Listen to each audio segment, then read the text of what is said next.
తండ్రి కుమార పరిశుద్ధాత్మకు మహిమ కలుగునుగాక. ఈనాటి జీవవాక్యం.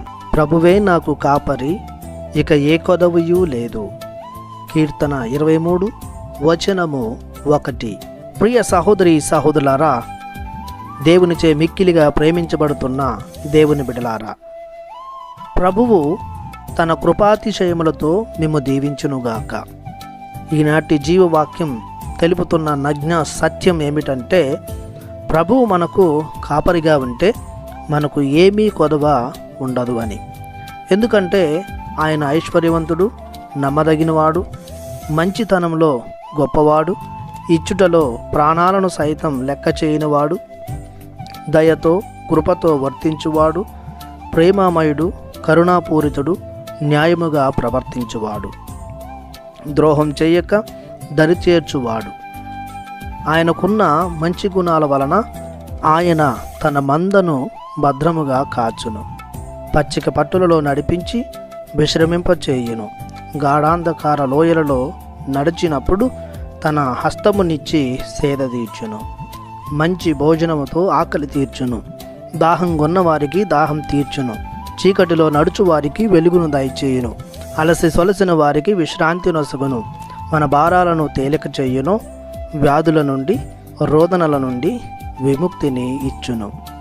మన శత్రువులు చూచుచుండగా ఆయన మనకు విందు చేయును. మన జీవిత కాలమెందల్లా దేవుని కరుణయు ఉపకారమును మన వెంట నడుచును. మనలను కృంగదీయు పాప శాపాల నుండి, మరణ వేదనల నుండి రక్షించును. విశ్వాసముతో అడిగితే రెట్టింపు దీవెనలను దయచేయును. అదిమి వత్తి బరువైన కొలమానముతో తన ప్రజలకు వసగును. కావున ప్రతి విశ్వాసి కృపాసత్య సంపూర్ణుడైన దేవుని కాపరిగా, రాజుగా, నాయకునిగా, అధికారిగా, తన జీవనాధిపతిగా, కుటుంబ యజమానునిగా స్వీకరించాలి. తన హృదయేశ్వరునిగా నిలుపుకోవాలి. ఆయన ఇచ్చు సమస్త ఆశీర్వాదాలతో పాటు శాంతి, సమాధానం, ఆయుష్షు, ఐశ్వర్యం, ఆనందం అద్భుతంగా అనుభవించాలి. ప్రార్థించుదము.